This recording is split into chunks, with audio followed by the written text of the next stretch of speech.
Bienvenue à la mini-méditation du mercredi de l'Institut biblique de Bruxelles. Dans cette mini-série, je souligne 4 thèmes de la rédemption qui se trouvent dans la Genèse 1:1 à 2:3. Je veux vous montrer que même dès la première page de votre Bible, Dieu vous offre de l'espoir. Lisons les 2 premiers versets. Au commencement, Dieu créa le ciel et la terre. La terre n'était que chaos et vide. Il y avait des ténèbres à la surface de l'abîme, et l'Esprit de Dieu planait au-dessus de l'eau. Je veux parler des mots chaos et vide dans verset 2.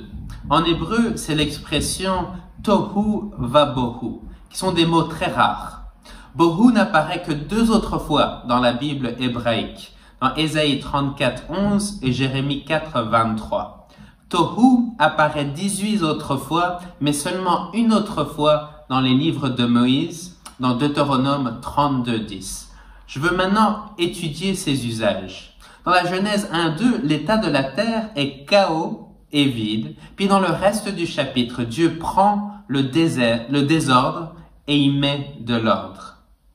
Dans Deutéronome 32:10, Moïse décrit le désert où le peuple d'Israël vient de passer 40 ans suite à leur manque de foi en Dieu.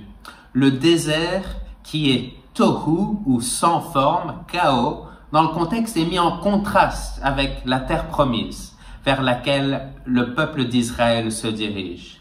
Donc comme dans la Genèse 1, Dieu mène du désordre vers l'ordre.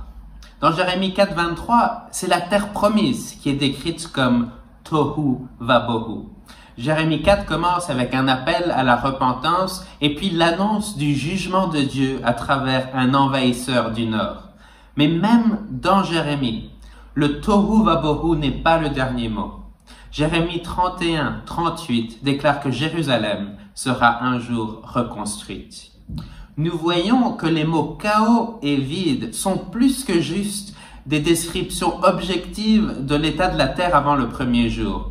Ils évoquent l'absence de bénédiction de Dieu et même le jugement, mais anticipent à chaque fois l'action de Dieu. Que ce soit lors de la création, lors des 40 ans dans le désert ou l'exil babylonien, Dieu prend toujours le sans forme et le vide. Il établit l'ordre, il donne de la forme et remplit. Ces connexions nous invitent à appliquer la Genèse 1:2 à d'autres situations, que ce soit une maladie, un péché, l'anxiété, des problèmes familiaux. Dieu met de l'ordre au désordre.